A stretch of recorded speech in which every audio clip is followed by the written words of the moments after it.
Yes, people, what's going on? Welcome back to another Uncensored, this time with myself, Adam McKola, and him, Joe Smith. We are back. The season begins very, very soon. We've got so much to get stuck into today as well, because Harry Kane is seemingly on the verge of a move to Bayern Munich. We're going to be discussing some of Manchester United's younger players in this video as well. There's potentially more outgoings following the impending departure of Harry Maguire to West Ham. There's possibly going to be a departure for Fred. McTominay's been linked with a move. Eric Bailly, Donny van der Beek, Dean Henderson. There could be an exodus of Manchester United players between now and the end of the season. And could we fund a few more signings in the team, in the squad, or that big boy chase of Harry Kane? Could be possible, no? Don't know. He's just agreed to. Well, he hasn't, but Tottenham have just agreed to sell him to Bayern. So bring us up to speed on what's going on, because I've kind of seen some form of notification saying a fee has been agreed, but a fee can be agreed and the player might not want it. Like, it doesn't necessarily mean this move's going to happen. Yeah. So a few hours ago, David Ornstein, exclusive. Bayern Munich have reached an agreement with Tottenham to sign Harry Kane. Sources in Germany indicate. FC Bayern proposal worth more than €100 million accepted by Tottenham. The 30-year-old has been leaning towards staying, but now must make a decision. And then Roman obviously came in. Bayern Munich and Tottenham have reached an agreement for Harry Kane. As David Ornstein reported, it's now up to the player. Kane has to make the final decision very soon after long negotiations. It's the opposite way around to how United have been doing things this summer, innit? We've heard personal terms agreed. It's now about getting a fee. We've heard that a lot. This is the other way around, where Tottenham have agreed. The old-fashioned way. Yeah, where you don't speak to the player before you submit a bid, which is illegal, but somehow isn't illegal. Yeah. But this is, we've agreed to sell you just haven't agreed to leave. Now, usually, though, clubs won't put in an offer for a player unless they're pretty sure he's going to accept personal terms somewhere further down the line. Yeah. I mean, we see, obviously, people watching this channel will kind of be familiar with that happening with Mason Mount, Andre Onana, and a few others. But it's been happening everywhere. It happens everywhere. And usually the club will have had some form of inkling that Harry Kane would accept their offer of personal terms and would actually want to make that move happen. We've heard about Bayern Munich representatives as well as Thomas Tuchel being in London over the summer and kind of, maybe having meetings with his agents and with Harry Kane and stuff as well. So it does feel like it's something that could happen. But I like to use my gut on these things.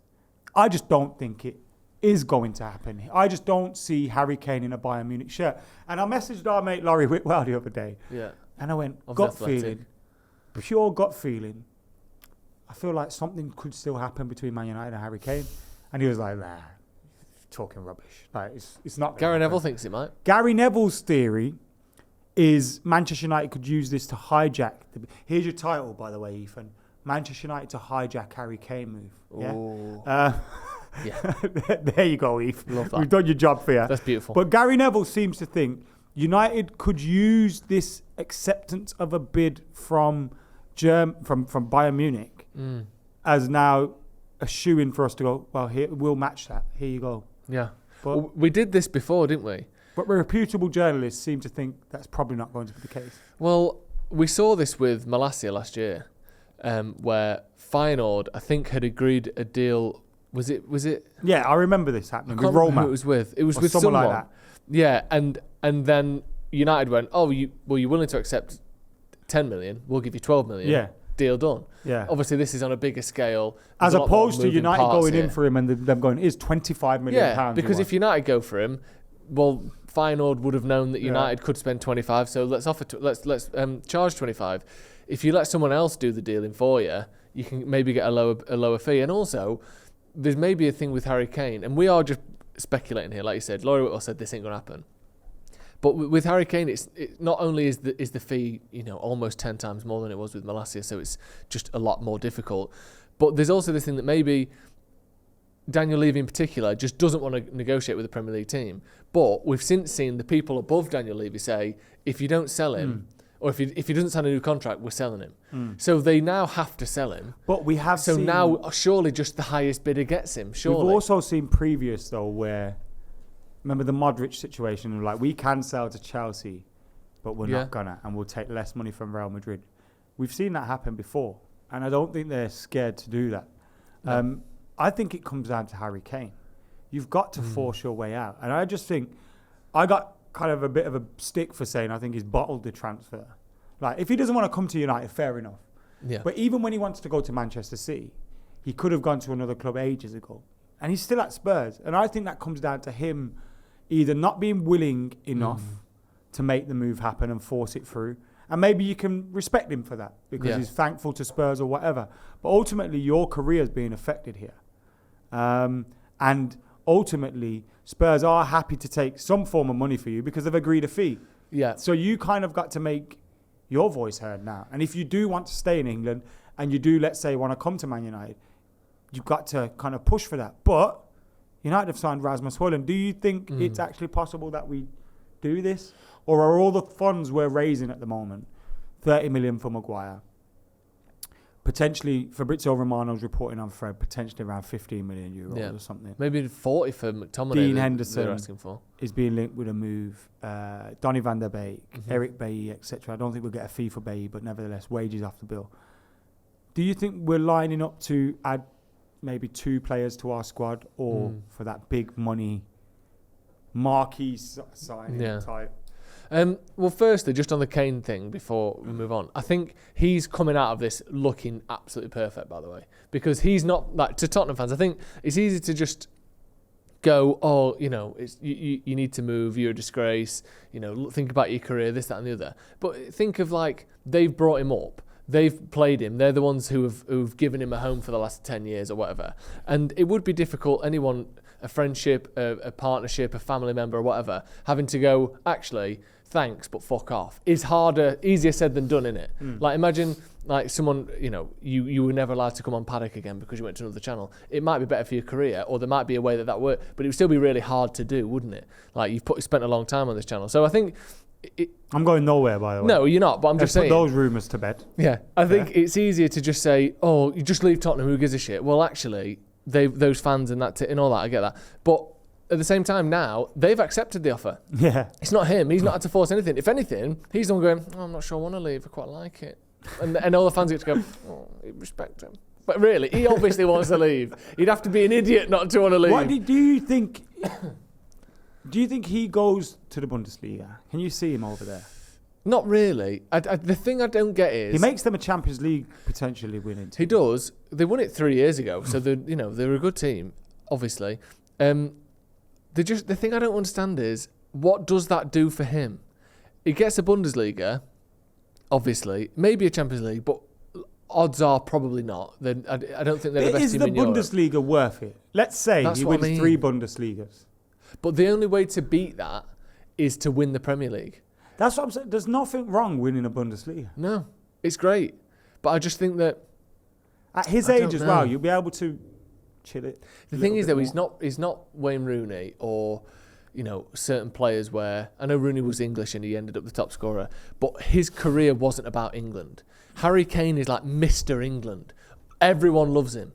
Like, non-Tottenham fans who support England love Harry Kane. Non-United fans who support England still didn't like Wayne Rooney because he played for United. Like, he's got a real reputation amongst the English footballing sort of fraternity or whatever you want to call it.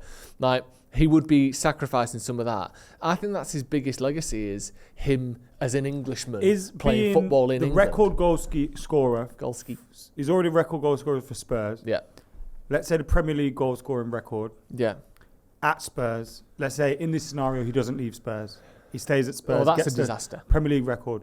Is that better than 3 seasons at Bayern Munich with a couple of leagues? No, not even close. The Bayern Munich is much better than staying at Spurs. That definitely. I think that the English... Even if the Premier League record comes with it. But it will come with it. But I think that's not enough. It's a real like what's the word? Is winning the FA Cup for Spurs better than winning the Bundesliga for Bayern Munich? Maybe. I don't know. Maybe. Maybe it is, because there's no guarantee he wins the FA Cup. There's no win. No, and that's the thing. You're kind of guaranteeing the Bundesliga. He's not going to not win it for 3-4 years in a row, is he? There's no chance. When's the last time Bayern didn't win the Bundesliga for 4 years in a row? It's certainly 20 years. It might be. Imagine he went there. They did that. Well, then that would be the greatest career of all time. People talk about greatness as though it's always a good thing. He was Spursy. He was the thing that was Spursy. He leaves. Postecoglou wins back-to-back Premier Leagues, and Bayern have the trophy drought of all trophy droughts. Remember when Michael Owen left Liverpool to win the Champions League? Yeah. And he went to Real Madrid, and then Liverpool won it. Yeah. In 2005, wasn't it? It's tough stuff, that, isn't it? That's as much as I didn't want to see Liverpool win it. Yeah. It's funny as fuck. It is funny. It's funny. But I don't think staying at Spurs is an option. You have to leave. It's just whether Bayern Munich is the one. I think if Spurs refuse to sell to an English team, though, what can he do? He can't. If he wants that Premier League record and they refuse to sell, he has to stay. But I think getting that record at Spurs and never winning a trophy in your career is far worse than going to Bayern, not getting the record, but you've got three Bundesligas, probably a couple of cups, and maybe a Champions League. That's definitely better than staying at Spurs. Should Manchester United be a club? Should we do it? That are trying to get Harry Kane? Is it an oversight if we're not? Yes, I think so. I think it's still worth doing. I know he's 30. I know it's going to cost 100 million. But also, City have just bid 70 million for Lucas Paqueta, who is a decent midfielder for a shit West Ham team. Like, he's not Champions Harry of Kane. Europe, West Ham. Sorry, Champions of Europe, West Ham. But for an extra 30 million, you can get... Well, for an extra David Raya... Is it David Raya? Yeah. That Arsenal are paying 30 million for? The deal they've got for him is mental. 3 million up front with optional 27 million. So for an extra Brentford's backup keeper, you can go from Lucas Paqueta to Harry Kane. That seems like a good... The fee all of a sudden doesn't seem that mental, does it? David Raya and Paqueta is worth the same as Harry Kane. Harry Kane is far better than both of those players put together. Like, I think 100 million these days is so much less significant than it was 5 years ago. 100 million euros is what, 92 million pounds? Yeah. 90 million. We spent 80 million on Harry Maguire. Yeah, Darwin Núñez was 80 plus 20, but I think the 20 were very achievable. Like, Anthony was around that. Like, teams pay that for players now. Grealish was that, and he's not done what Harry Kane will do for a team. Like, he's definitely worth it. It's just whether United have got it. And I don't think... Do we become title challengers with him? Immediately. Yeah, we have to. Yeah. We become challengers, yeah. I think we can get 85 points if we get Harry Kane. I think we become the best of the rest with Harry Kane. Yeah, and if you have a really good year... Because genuinely, I think us and Arsenal probably kind of levelling out. It was just the best of the rest at the moment. Yeah. When you look at the signings both teams have made and stuff. Arsenal fans won't believe that. It would be mental for them to hear me say that. But I do think if you added Harry Kane to it, it's just... Well, we finished closer to Arsenal than Arsenal finished to City last season. I think. Did we? Probably about the same. But anyway, one of the things I am excited about this season is Kobbie Mainoo for Manchester United. I was massively disappointed to see him injured in that pre-season game, but I'm hoping he gets back after a few Premier League games and gets himself onto that bench and potentially into the first team. And it was interesting. We saw the Sky Bet Fan Hope survey recently, and according to over 350 United fans polled for the Sky Bet Fan Hope survey, the young player fans most want to see given an extended run in the first team this season is Alvaro Fernandez on 27%. He was followed by Gary Pellistri on 25% and Kobbie Mainoo on 24%. What do you make of those results? Are you shocked? Are you surprised? I was surprised to not see Kobbie Mainoo featuring at the top of that list, to be totally honest with you. Especially because I kind of felt like most United fans were more aware of Kobbie Mainoo than maybe Alvaro Fernandez, who was excellent for Preston. Yeah. He was also good in pre-season. I am surprised by that. I'm surprised he's ahead of Mainoo and Pellistri, because Fernandez is good, and he looks, and I think he's had a really good pre-season. I think he got a huge chance as well with Malassia's injury. He has, but also you've got a player that is definitely in front of him. Whereas Mainoo, I think United fans, we kind of know that we've got one defensive midfielder really. Once Casemiro's injured, Fred and McTominay may well be leaving. Kobbie Mainoo's the closest. He's not the same type of player exactly, but he's probably the closest thing we've got to a Casemiro. So I think that you expect Luke Shaw to be able to play most weeks. Also, do you put anything into the fact that we saw Kobbie Mainoo featuring and starting for United alongside Casemiro? Yeah. Remember, was it that Arsenal game that we were at It was amazing. But he played and it was like, oh, yeah, he started here alongside the next game he started alongside Casemiro. Pushing Declan Rice about. You're thinking, oh, this is interesting, man. Because he's showing faith in him. It looked like Ten Hag was, when they were doing here's the first team, here's the second team, Mainoo was in the first team setups. He was in the first team starting 11s. And, Eriksen and players like that were being pushed out. I don't know how that changes with Højlund, because we kind of had a situation at one point where it was Bruno on the right, Rashford up front, Garnacho through the middle, which meant that midfielder in Bruno wasn't in the central areas, which maybe made... I get all that. He's probably not going to start every week. But for me, Mainoo's the one I'm most excited for. I like Fernandes. I think he looks and good. And with the links of us to Amrabat, it kind of feels like we're going to play a system where Kabi could feature quite a lot alongside Casemiro. And therefore, I think he will be the one given an extended run in the first team this season. And I think we'll see a little bit more. He'll be the breakthrough. Wouldn't be surprised to see Alvaro Fernandes go back out on loan, although it depends on Terrell Malacia's injury as well. Yeah. But the problem for Alvaro Fernandes is Luke Shaw. Yeah, that's what I mean. And it doesn't look like we're going to need to use Luke Shaw at centre-back this season. So therefore, he's going to be more likely to obviously play and to stay in that position. Facundo Pellistri is an interesting one because obviously scored that great goal in Dublin.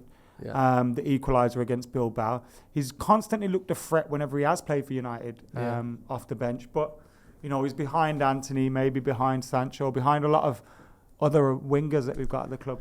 Yeah, he's also behind players who cost a lot of money. And I know that's not the only reason people get played, but it's easier to drop someone that cost, 17 million euros than it is someone that cost 70 million euros. I think Ten Hag clearly likes him, but I don't think he trusts him yet. I don't think he doesn't, certain players there were spells where Rashford, when he first came through, was someone, or Garnacho is a perfect example. We'll bring Garnacho on against City to win us the game. He maybe won't start because he's not got the full rounded game yet, but we literally did it at Old Trafford, brought him on, and he helped win us the game. I don't think he trusts Pellistri to win us a big game. So at the minute, he's only getting minutes when other players are being rested. Whereas Mainoo, it looked like he was beginning to build that trust of I think you can play against the top teams. So I think the trust isn't there with Pellistri and Fernandes. Maybe this was slightly skewed. I don't know when this poll was done, but if it was done after Mainoo's injury, maybe also, that was Kabi's, playing an effect. Kabi seems to be a little bit of a project that Ten Hag has, which I like as well. Seen him getting in his ear a few times. But look, there's been loads of other findings as well in the 2023 Sky Bet Fan Hope Survey. I did a few bits for them as well. You can read all the other findings and add your voice to the debate. Share your pre-season predictions on Sky Bet Fan Central. The link is in the description below, so go and check that out. Interesting results to say the least. What else we got to chat about? I want to talk more about strikers. Oh, because I think we're entering a point now where, other than maybe Chelsea, and we'll see how Tottenham react to Kane potentially leaving, everyone's kind of got a striker lined up. Whereas Chelsea didn't have one last season. I know there's still Nkunku's the situation there, but they've got Nkunku in now. United have got Højlund in now. City have got Haaland. Arsenal have got Jesus. Liverpool have got Nunes. And we've seen especially with City last season, I know he didn't score in the big games, but I think Haaland was a big reason why they won the treble, why they were capable and able to win all of those games all season, was because of his goal scoring. Where do you rank United's front line? And how much do you think that's going to affect the season? As a whole, or just the number 9? Well, give me number 9 first and then give me as a whole. Because have we upgraded from last season? Because we absolutely lacked goals massively. If you replace Wout Weghorst with me, you've upgraded. Wow. I've seen some footage in the last 24 hours that would maybe disagree with that. It was a great block. Apparently, it didn't get blocked. Well, Steve would say that, wouldn't he? He was mental. That's true. But no, an immediate improvement on Wout Weghorst. Yeah. I think. And therefore, I think we are better placed up top. Obviously, it's whether he settles into Manchester United. We've seen many players come into the environment and kind of struggle with the pressure that Manchester United brings, the weight of a first-team shirt at Manchester United, all those kind of things that come into the mix. But everything I've seen, heard, from Rasmus Højlund. Also, one of the big things, I seen someone compare him to Angel Di Maria online. And it's it feels like an Angel Di Maria song. Angel Di Maria didn't want to be at the club. This geezer was writing about Manchester United in his school 6 diaries or and all 9. those kind of things. And look, that doesn't mean anything in the grand scheme of things. I've dreamt of playing for Man United. It doesn't mean I'd be amazing for them. But my point is, he wants to be there. This is his dream coming true. He wants to play for Manchester United. He's a young, hungry forward. His pressing is fantastic. His movement is fantastic. So even if he was to just get 5 to 10 goals, we've immediately improved. The problem for Manchester United is, obviously, Anthony Martial's fitness has been a huge question mark. If he's your rotation option, your backup. At the moment, it looks like we've got 2 strikers in Martial and Højlund, given the reports that have come since he's arrived, that can't play 2 games in a week immediately, which would be a concern. But maybe it's perfect storm because they play one each and get around it. But I think we've immediately improved up top, But there are still question marks. I also think, if you had to, although it's not his preferred position, put Rashford through the middle. I think we're stronger and better suited to replace him on the left now. Now Garnacho's had another year. Because Garnacho's much better. I think Sancho could look good from the left. Mason Mount can play there. So you've automatically got options now in those different positions to be able to play Rashford through the middle. So I think we're a lot stronger through the middle. But a lot of it comes down to how well Rasmus Højlund settles. Yeah. Just on that Di Maria thing. There's so many reasons why it's different. One, they're not the same stature. I've seen an idiotic tweet. Yeah, you know what I mean? But the other one is, I know this is only a small thing, but you look at like Di Maria's wife, and I'm not saying she was the reason it wasn't good, and I know they had the burglary and all that, which is reasons why you would want to leave somewhere. But she spoke afterwards about how he only joined because the offer was really good, that we offered more money than they did in Spain, that she hated the weather. I know it's only a small thing, but Rasmus Højlund's from Denmark. He ain't going to be bothered by the weather. Do you know what I mean? Like I also think if you've got like, I hate to say your wife is a negative Nancy, but if you've got all that negativity around you, oh, I don't like the weather, you're going to already hate it. It does affect you. Like if your family or the people around you don't like something. I love the Trafford. It's so nice. Yeah. I can't believe we've moved here. Have you seen the Curry Mile? It's amazing. It's incredible. You know what I mean? Like, they're not doing that though. No, exactly. And those small things do matter. And negative vibes. Yeah, you can imagine in any job. If you moved a job and you had to move to a new town and it was in Slough or whatever, or, Cleethorpes or something. Somewhere nice like that. Scunthorpe.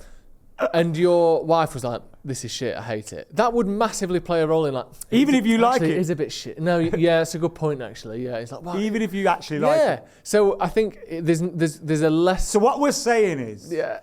Angel Di Maria loved it. He loved it. He couldn't get enough of it. He said 250 days of rain a year isn't enough. It was just negative Nancy Di Maria who ruined it all.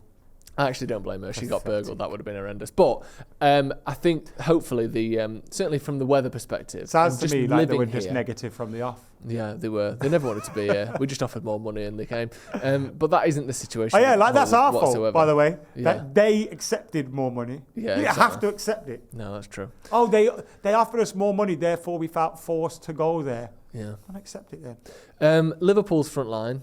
You got a little Diaz. I think they'll be better this season. Salah. Obviously, it depends on Diaz's injury. Like, he's come back from injury, hasn't he? A big one as well. Yeah, like, he's been out for ages. How's he going to suffer with that? Darwin Núñez's second season. Cody Gakpo's first full season for them. Yeah. So I think they could be a threat. Mo Salah's still there, and while he's still there, he's probably guaranteed a 20-plus goal season. So I think Liverpool's front line is what's probably going to save them a lot of the time. So midfield and defence, you got a question mark. Yeah. I've seen some...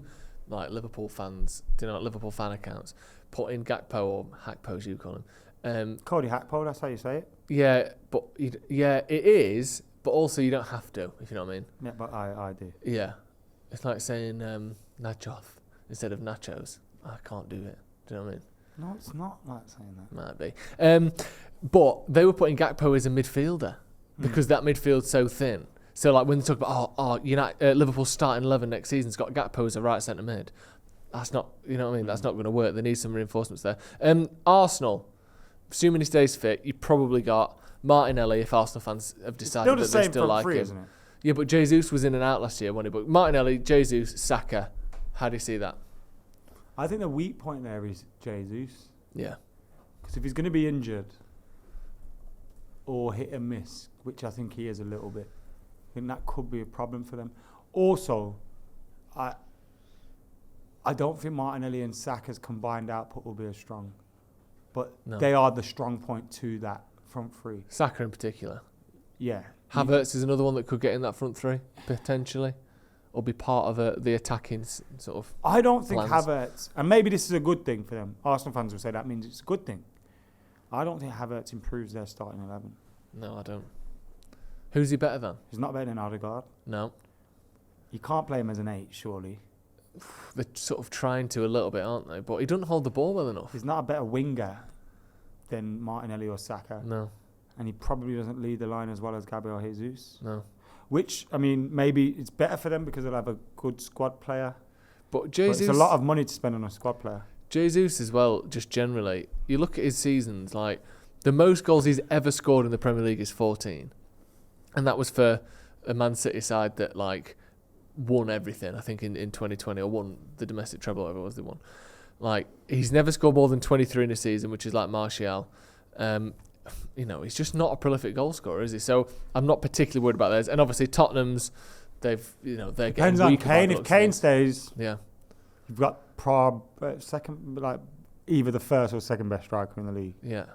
If he leaves, yeah, mid-table below. But I do think Postecoglou will add goals to the team in a weird way. He looks. I think he's a good. He plays coach. good football, but it's just whether he's. I think they'll be enough. happy again.